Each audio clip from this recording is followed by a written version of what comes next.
Fala galera, chegando aí mais um vídeo para você. Espero que você estava aguardando aí essa nova fase, né? Essa nova história. Eu recebi comentário muito bacana falando, quero saber o próximo passo aí. Então já vou adiantar para você que nesse vídeo aqui a gente vai falar, para quem não entendeu ainda, né, que eu iniciei na motovelocidade na categoria de base com minha moto de rua, corri e voltava para casa com ela. Depois eu transformei ela em pista, fui campeão brasileiro na 250, fui para 600 cilindradas e peguei uma moto standard, original, e comecei a mudar ela etapa a etapa, tá? Eu comecei só com carenagem, coisa simples, e ao decorrer do ano eu fui transformando ela numa moto de corrida. E o mais legal desse vídeo vai ser que nesse mesmo ano, de início na categoria 600 cilindradas, lá no fim do ano eu recebi um convite para uma equipe profissional, a Dineos Racing, que aí eu vou contar para você tudo nesse vídeo como foi. Foram anos e anos de muitos erros, acertos, aprendizados, várias histórias. E se você está interessado aí, compartilha aí esse vídeo com quem você acha que é interessante, tem vontade de saber mais sobre essas histórias, né? Essas dicas, esses aprendizados. Se inscreva aí no canal e dá o like, porque assim você ajuda o algoritmo do YouTube chegar para mais pessoas aí, difundir um pouco, né, dessa trajetória, um pouco de conhecimento, um pouco de experiência para quem gosta do esporte e tem vontade aí para as pistas, né, ou para quem anda na rua também quer saber um pouquinho como funciona mais. Eu conto aí com a sua ajuda, tá bom? Sobe a vinheta!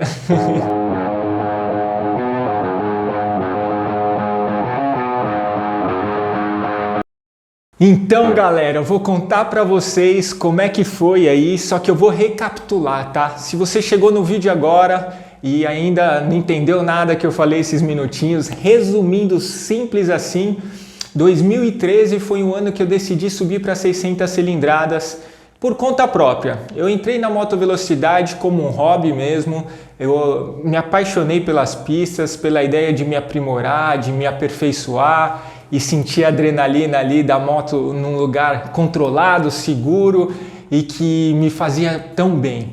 Logo o hobby inevitavelmente se transformou numa profissão. Eu acabei me tornando piloto profissional, mas eu comecei na categoria de base e depois de ser campeão brasileiro na 250 em 2012, em 2013 eu resolvi subir para 600 cilindradas, saber como que seria. Eu peguei uma moto zero da concessionária mesmo, numa condição muito boa do campeonato, parcelado, e aí era uma ZX6 da Kawasaki e acabei botando ela na pista aí. Praticamente a primeira corrida eu fiz só com carenagem, o resto era tudo original, e aí eu fiz um vídeo só contando aí como que foi esse primeiro ano das 600 cilindradas.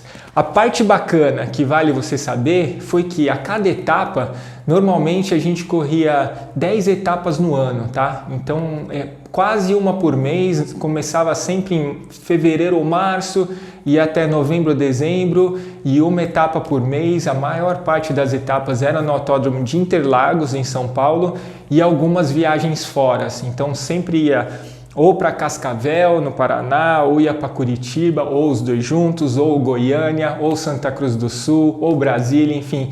A gente rodava aí vários outros estados e vários outros autódromos, coisa que eu sempre gostei muito, de conhecer uma nova pista ou sair um pouco ali da onde a gente mais praticava as corridas, que era Interlagos. Em 2013, eu fui modificando, né, a minha moto etapa a etapa. Então o que começou totalmente ali só com carenagem de fibra, depois eu pus uma pedaleira, pus uma bomba de freio, uma bomba Brembo que já melhorou, e aí eu fui mudando, porém no meio desse caminho aí de evolução eu acabei destruindo minha moto assim no sentido da parte mecânica do motor. Eu estava numa corrida em Brasília, quando eu não tinha um protetor de radiador, um acessório super simples e barato, mas na época eu não sabia e já deixei a dica em outros vídeos para a galera. Isso pode economizar muito dinheiro, muito tempo e atrapalhou muito aí na minha carreira, principalmente nesse ano. Mas eu contei também que você faz amigos que eu tenho amizade até hoje aí dentro da motovelocidade. Por mais que muita gente acredita que tem um pessoal ali, aquelas laranjas não muito boas, tem muita gente ali boa, laranja boa, e tenho vários amigos que eu carrego desde lá de trás, de 2010, e eu contei que em 2013, graças a um amigão meu, piloto, ele me emprestou uma moto para eu correr uma corrida, porque eu tinha uma pedra tinha furado o radiador da minha moto, e aí vazou toda a água, eu continuei acelerando, não vi, e aí fundiu meu motor, estragou virabrequim, biela, bronzina, enfim, tudo, e aí o custo não era dos mais econômicos, né? E o tempo também para arrumar isso, para chegar as peças, tudo, não seria possível correr nem a etapa lá de Brasília que estragou, nem a próxima etapa que foi em Cascavel. E aí, por muita sorte, além do meu amigo Gabriel Peralta, que emprestou a moto em Brasília, em Cascavel foi a vez do meu sogro, o Genari, né? O Luiz Genari, o Papito, me emprestou a moto dele para eu correr em Cascavel, e a moto dele estava mais estoque, menos equipamentos do que a minha. Tava realmente só com a carenagem e pedaleira, ele não tinha nem o escape full ainda, ele tinha só a ponteira. Mas imagina, para mim, querendo correr o ano inteiro, né, disputando o Paulista e o Brasileiro, e na pegada, e já tinha conseguido um resultado bom em Brasília com uma moto emprestada, e eu queria ali continuar brigando pelos pontinhos, né, e chegar até o fim do ano, em dezembro, que seria em Curitiba, para saber se ia ficar ali entre os primeiros na 600 Super Sport ou não. O que aconteceu foi que, por muita sorte, essa etapa aí de Cascavel, enquanto eu estava com a minha moto, né, muito próxima da Standard mesmo, e na minha equipe, que era Schultz Racing Team na época, corria só com os amigos, a família, tudo. Eu cheguei no pódio nessa corrida de Cascavel, e eu passei de uma forma brincando assim, em frente a todos os boxes, buzinando a moto, porque essa moto do meu sogro ainda tinha lá o sistema de buzina, todas as coisas, e isso assustou muita gente. Muita gente riu, né, de mim, riu de como estava a moto, mas ao mesmo tempo despertou a atenção do Fernando Ferraz. O Fernando Ferraz era o cara que tinha uma equipe, ele tinha uma empresa de soluções ambientais no interior de São Paulo, que é muito bacana, e ele corria na época junto com outro piloto que eu já conhecia de nome, que chamava Masao Nishimoto, e enquanto eu estava nos 250, ele estava nas 600, que eu tinha acabado de subir, e todas as poles o Japa que levava, e todo mundo já apelidava ele de Japa Voador. Saudades do Japa Voador. Então, o que aconteceu? Graças a essa buzinada, despertou a atenção desse cara, o dono da equipe, que era uma equipe profissional mesmo, que tinha estrutura, tinha um box bonito, estava posicionado lá entre as equipes de fábrica. Enfim, eu vou contar tudo que tinha nessa equipe.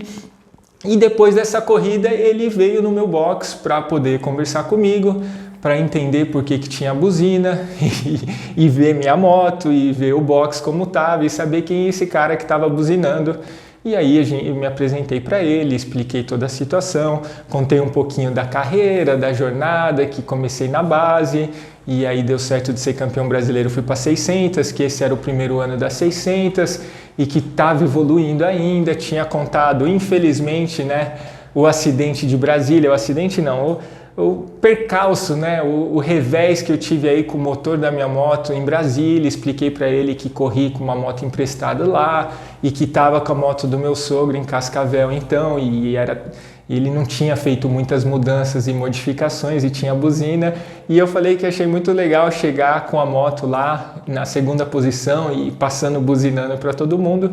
E ele gostou da história, ele gostou de ver que independente das circunstâncias, né, independente da grana que tinha ali, do meu investimento, de quanto eu investia e de quanto que eu estava pensando em fazer o ano inteiro ou mudar de categoria e tudo, ele gostou porque ele viu que eu estava ali numa dedicação mesmo, né, num esforço próprio.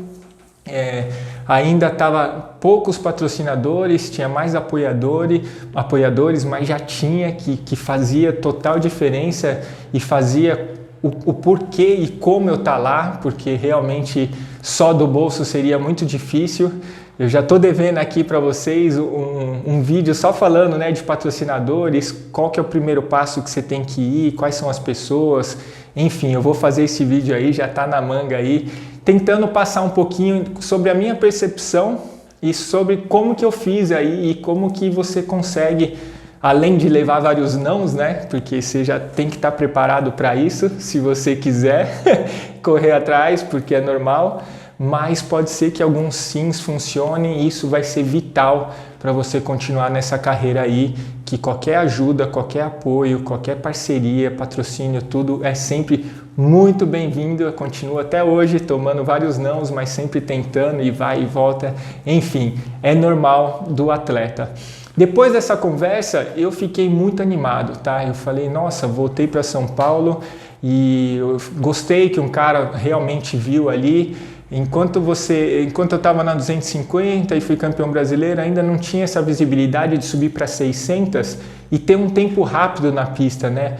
Onde não tem muita diferença para 1000 cilindradas e o pessoal acompanha mais. A 600 estava crescendo cada vez mais o grid, inclusive a 600 chegou um ano, eu acho que no próximo ano já ela era o olho da cara, né? A criança ali do campeonato, onde todo mundo acompanhava, inclusive até quase mais que a 1000, que era a categoria principal, porque o grid era muito cheio, com muitos pilotos bons e vinham baixando o tempo e batendo recorde o tempo inteiro. Saía até matéria lá, 600 cilindradas, rouba a cena, né? As 600 cilindradas rouba a cena, porque realmente a categoria estava muito boa. E foi aí, quando estava nessa negociação com o Fernando, a última etapa seria em Curitiba. Pelos pontos, né, a gente já expliquei para vocês nos vídeos, é muito importante e levou muitos anos para eu entender que é mais ou menos como o futebol brasileiro, né? Não adianta você ganha e perde, e ganha e perde e vai somando os pontos aí, porque a sua constância, né, quanto mais pontos você fizer em mais etapas, é isso que vai te levar a ser campeão ou não. Tem que ter uma regularidade aí, tem que ter uma constância. Então não adianta ganhar uma prova, ganhar a segunda e cair uma ou duas, sendo que seu adversário está ali, fica em segundo, terceiro e quarto e não caiu nenhuma, ele vai somar mais pontos que você e a chance dele ser campeão é muito maior. Então eu levei anos para entender que a matemática não é uma corrida que você tem que ir lá e ganhar a qualquer custo, ou ganha ou cai e buscar só essa primeira posição. Não, você tem que pensar nos pontos, você vai se doar o máximo que você puder, você vai fazer o melhor que você pode ali no final de semana, com as condições que você pode, com o equipamento que você pode, enfim. Buscar pela vitória sempre, é óbvio, mas você não vai forçar uma queda, alguma coisa besta que pode tirar se o seu objetivo for ser o ano e o título. Nesse ano de 2013, quando chegou em Curitiba, tinha que ter combinação de resultado para ser campeão, porque o meu adversário na época era o Douglas Figueiredo, ele tinha margem aí, e eu estava disputando com o Luiz Cerciário para ver quem seria o vice-campeão brasileiro. E eu expliquei isso para o Fernando Ferraz, dessa equipe, e quando a gente chegou em Curitiba, ele corria junto com o Massal, ele corria de 600 cilindradas, e ele falou para mim que aquela etapa ele não ia correr, porque ele estava trabalhando muito, estava com a cabeça muito preocupada na empresa, e me perguntou se eu queria testar a moto que ele corria, que era uma moto que já tinha mais coisas que a minha. Por exemplo, a minha tinha suspensão original, a dele já tinha uma suspensão MUPO, ele já tinha uma eletrônica na moto, ele já tinha algumas coisas que já eram melhores que a minha moto, que estava muito cruzinha ali. E eu falei, claro que aceito, né? Por mais que tinha um compromisso ali e uma responsabilidade, eu queria, né, pegar algo melhor para ver se eu baixasse o tempo, para ver se realmente o equipamento ia me ajudar a evoluir e para saber qual que era o resultado. Enfim, eu aceitei aí o desafio amarradão, e eu lembro que a moto era branquinha, eu tenho até foto aí, uma branquinha com os detalhes em azul, era bem simples ainda a moto, e eu acabei fazendo essa corrida em Curitiba, e aí tiramos bastante foto, tem um vídeo da largada que foi uma largada bem bacana, uma corrida muito disputada, e no fim Eu fiquei super feliz de estar ali com a moto dele, terminei bem, ainda fritei o pneu ali no fim para comemorar, né, tudo que tinha acontecido nesse ano aí de 2013, de várias dificuldades, né, e no fim, na última etapa, tá tendo uma espécie de recompensa, né, uma parte boa aí de um convite, de uma futura oportunidade, alguma coisa que poderia acontecer e que estava dependendo ali do que eu ia apresentar para ele ou não. Terminou a corrida, ele ficou satisfeito, a gente marcou mais uma reunião e ele me convidou aí para ir para a equipe para começar 2014 já como piloto, né, da Dineos Racing. E aí no início ainda ele ia tentar correr, teria outro parceiro para correr e ainda estava definindo quais que seriam os pilotos oficiais. A gente teve as primeiras etapas aí de 2014 ainda ajustando as coisas, até que ele resolveu apenas tomar conta da equipe por conta de muito trabalho que estava tendo. Um outro piloto também não fechou bacana e acabou fechando eu e o Japa Voador, eu e o Masao Nishimoto. Ele subiu para 1000 cilindradas, ele já queria também evoluir e buscar o título na 1000 cilindradas, e eu assumi as 600 cilindradas, a moto dele é uma moto que era melhor, e a gente ia começar ali 2014 já mais apetitoso, né? Com mais ferramentas aí, com mais oportunidade, com mais profissionais, com um suporte melhor, né? Assim dizendo. Imagina que a Dineos, quando eu vi, ela sempre estava posicionada ali das fábricas, né? Vinha Honda, Kawasaki, Dineos, e realmente era um box muito bonito, as motos eram muito bonitas. Ele mandou pintar e fez um design lá, coluna, que ficou uma das motos mais bonitas do grid. Eu vou botar a foto aí para você ver, que realmente ficou linda as motos. E assim, chamou bastante atenção, e o Japa estava evoluindo muito na 1000, eu estava dando certo também, evoluindo muito nas 600. A primeira vitória nas 600 cilindradas foi com a Dineos, que foi muito legal, fiquei muito feliz. Então ele estava feliz também com o resultado, estava trazendo mídia, né? Por estar numa equipe maior, e ele tinha uma estrutura boa. Ele tinha um caminhão, ele tinha um box super profissional, ele tinha todos os equipamentos ali para trocar pneu, era completo, tinha assim tudo, uma arara gigante com pneu de chuva, enfim, era uma coisa que eu imaginava e queria desde lá de 2010. E aí foram 4 anos, né, ralando, dando as caras aí, aprendendo para chegar nesse nível. E esse primeiro ano de 2014 foi assim muito bacana. Foi bacana porque a gente tinha o Reginho lá, um parceiraço que nos ajudava, mecânico, e salvava tudo. Tinha o Borrachinha, que era o motorista que levava de caminhão toda a nossa estrutura, equipe, tudo. Enfim, tinha várias outras pessoas de assistente que ajudava. Tinha o Fábio, enfim. Tinha muita gente, os meus chefes de equipe, né, o Sambão e o Papito, o Genário e o Marcelo sempre estavam junto. Minha família ficou ainda mais tranquila, mais feliz, a gente estava sempre lá porque ainda tinha uma estrutura melhor e mais conforto. Quando a gente ficava atrás dos boxes ali, a gente tinha um espaço, tinha geladeira, enfim, tinha uma cozinhinha. Era assim, o lifestyle da moto, ele ficou ainda melhor, porque a gente passava lá o fim de semana, além de mais competitivo, com melhor equipamento, com gente ali empenhada em trabalhar para você, uma estrutura melhor, com mais conforto, enfim, a gente ficava ainda mais feliz e se sentindo cada vez melhor ali na equipe. Não tinha como, era muito bom, era muito feliz. Os fotógrafos sempre vinham com fotos ali incríveis, as entrevistas começaram a bombar cada vez mais, fazer matéria. A gente chegou a ser convidado para fazer foto no Autódromo de Interlagos mesmo, para sair em revista, porque as motos eram limpas. E a gente fez lá umas fotos noturnas, eu e o Japa, ele com a 1000 e eu com a 600, enfim, foi um momento muito bom de repercussão, assim, de disseminar mesmo, assim, tanto a motovelocidade, o profissionalismo das equipes, nós como pilotos, né, como se portava. Foi o momento onde eu batia para pedir apoio, patrocinadores, e a pessoa olhava com outros olhos, sabe? Foi o momento que eu montei, olha que bacana, montei aqui até um livro, que foi essa fase aqui na Dineos Racing, que eu apresentava para os clientes, sabe? Eu chegava e mostrava para os apoiadores como que era o box lotado, como que era o grid. A gente estava sempre com grid grill, sabe? Sempre Interlagos estava lotado. Enfim, aqui tem várias fotos incríveis e eu vou colocar aqui também na edição para você ver.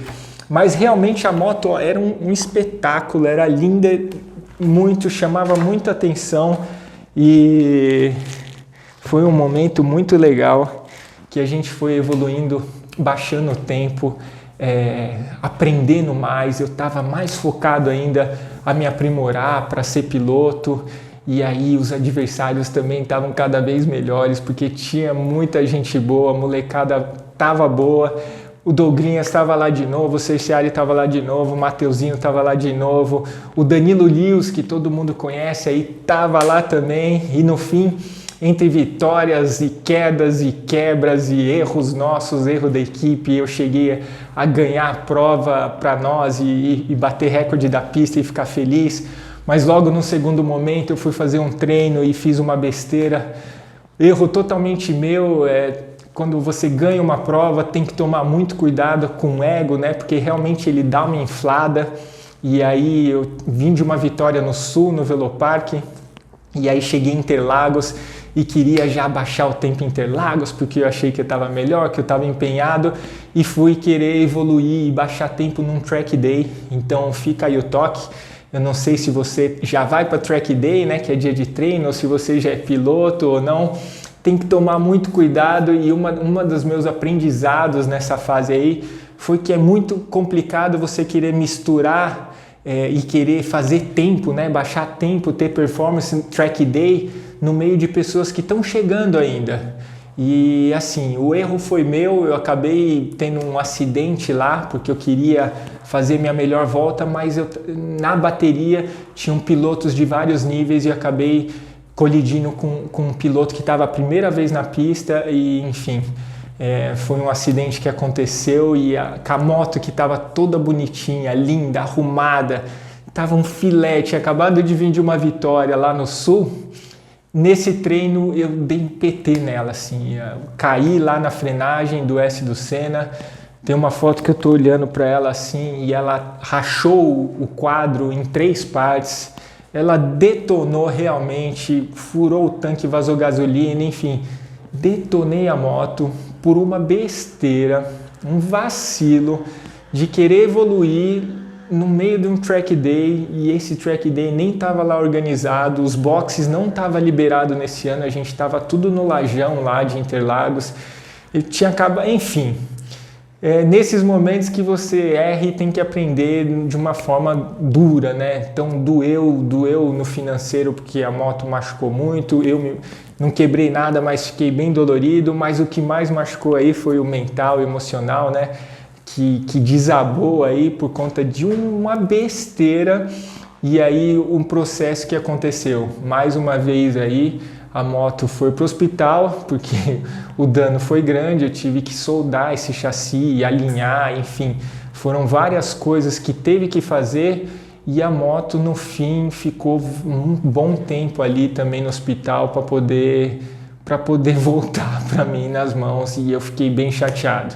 O que teve que acontecer novamente, por muita sorte, eu corri com moto de amigos, corri com moto até de conhecido, o pessoal do interior, que era amigo dos mecânicos, me ofereceram moto para correr porque eu tinha destruído a minha, e eu aceitei de bom grado, de coração, agradeço até hoje por eles, fiz a prova ali para ganhar os pontinhos, mas eu fiquei aí uns meses sem minha moto, e aí eu tive que articular como fazer, acabei tendo que negociar outra moto, enfim, são coisas que acontecem, mas que você tem que estar sempre preocupado, né? E sempre querendo, e sempre evitando esses tipos de erro, porque pode ser muitos meses sem a moto, e isso complica, e isso pode comprometer o seu ano inteiro aí na moto velocidade, né? Se você tem interesse, que era o meu interesse, em ficar ali entre os primeiros, isso é uma coisa que vai te dar dor de cabeça, e no fim acabou me dando também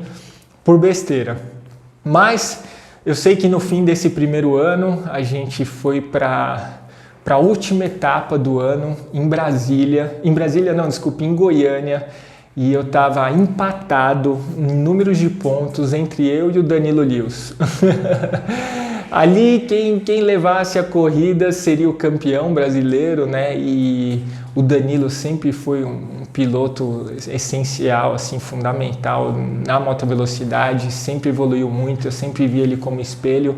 Ele já corria na 1000 cilindradas, mas ele decidiu esse ano fazer um ano aí nas 600 cilindradas, talvez para conseguir o título mesmo e alavancar visibilidade, para conseguir patrocínio, enfim. Eu sei quando a gente chegou lá, empatados nos pontos em Goiânia. Estamos sem gerador e força no autódromo, então vamos sair com o pneu frio.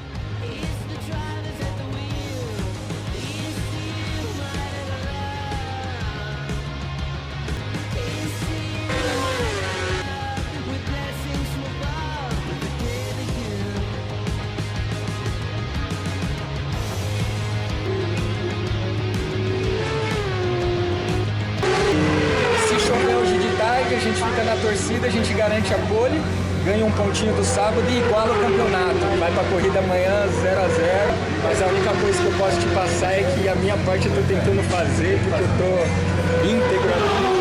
Vamos ver, vamos!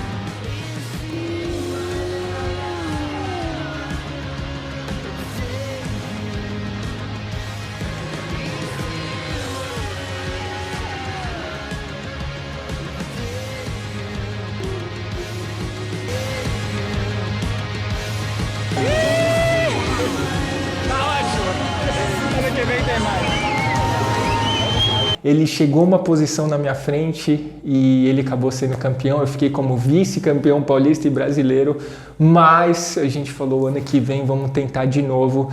E o Fernando da equipe ficou feliz, o Japa ficou feliz, eu fiquei aquele leve decepcionado, mas fiquei feliz também porque estava progredindo, evoluindo, as coisas estavam indo bem, a gente conseguia marcar mais reuniões para pegar apoiadores e patrocinadores. Nessa época nossa moto estava com vários adesivinhos, você vê próprio aqui no meu macacão, a BDO que me apoia até hoje, tá?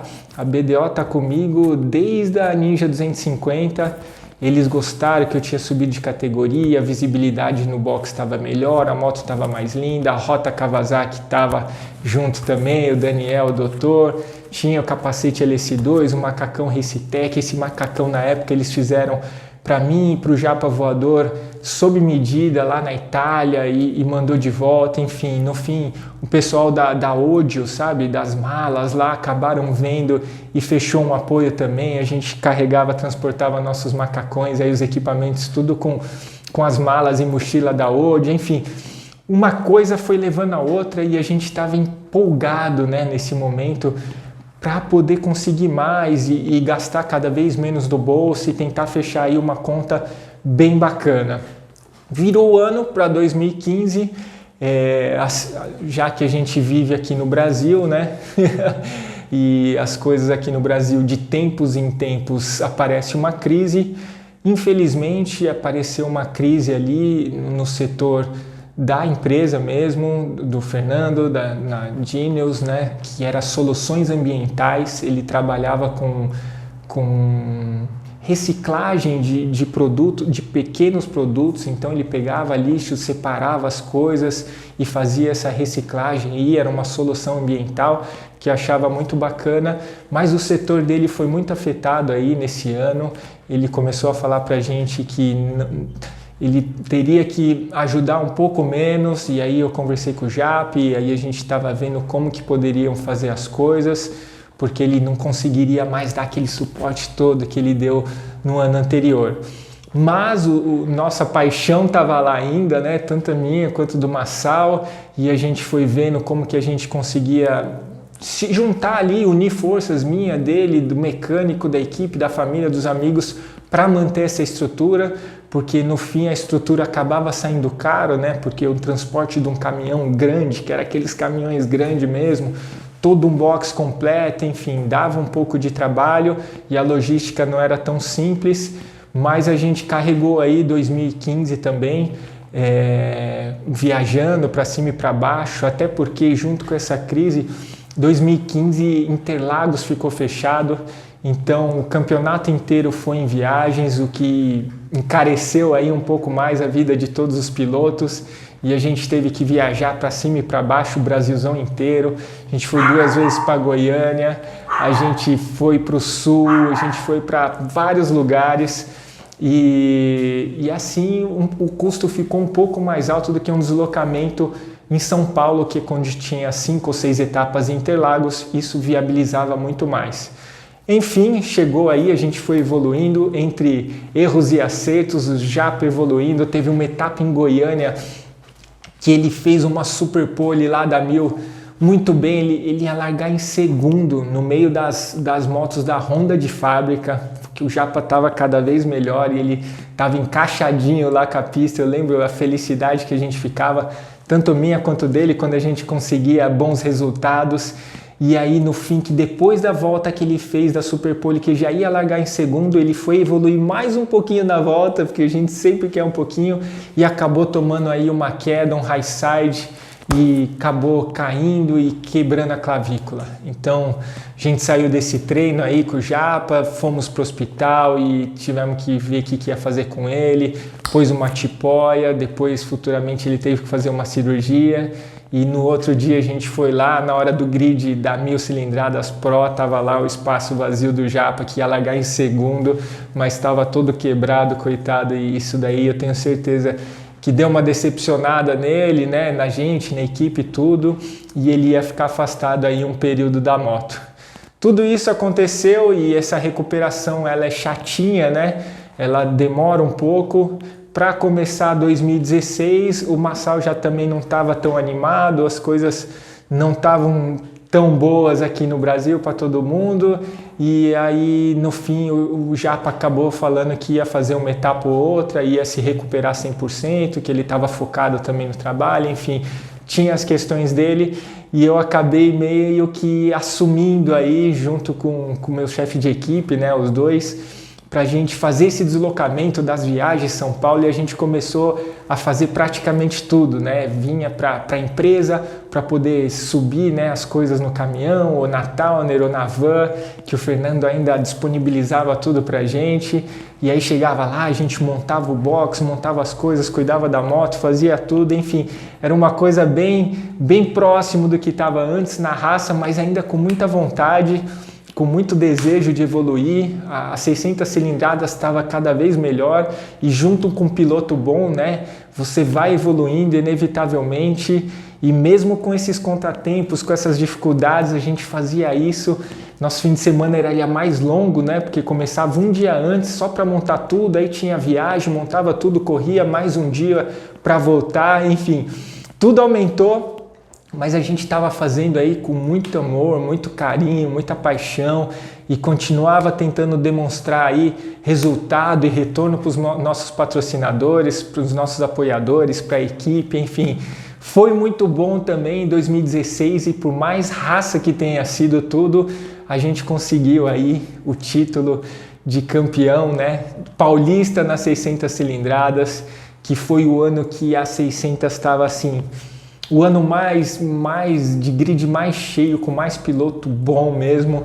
Você imagina, eu fui campeão paulista e o Eric Granado foi campeão brasileiro nas 600 juntos. Então, fora isso, tinha o Maxi Gerardot, que depois subiu para 1000 também, tinha o Pedro Sampaio, tinha o Lucas Torres, Lucas Bittencourt, Mateuzinho, tinha assim, 10 pilotos, o Dudu Costa Neto, o Ives, enfim, eram 10 ali que todo mundo conhecia, estava ali há muito tempo e andava muito, acelerava demais, fora uns gringos que vinham ainda fazer uma etapa ou outra. Então foi um ano muito competitivo.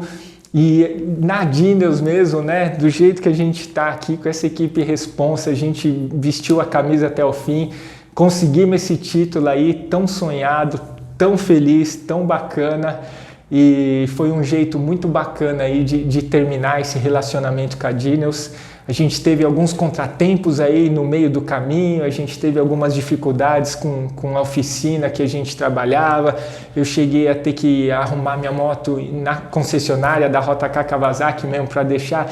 Enfim, são várias histórias que eu vou deixar para outros vídeos, mas Contar para vocês essa trajetória de ser convidado para uma equipe profissional e passar por todos esses altos e baixos e conseguir o título aí de campeão paulista nas 600 num dos anos mais brabos mesmo, com os melhores pilotos aí disputando com vários feras e carregar junto com o brasileiro do Eric ia ser uma coisa que eu vou guardar aí para o resto da vida.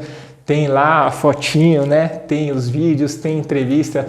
Vamos rechear aí esse vídeo para você entender como foi, e foi uma despedida mesmo da equipe, já que depois desse fim de ano eu ainda queria, né, evoluir um pouco mais, precisava ver quais caminhos ia tomar, decidir como que seriam as coisas, mas isso tudo vai ser assunto para um próximo vídeo, tá bom?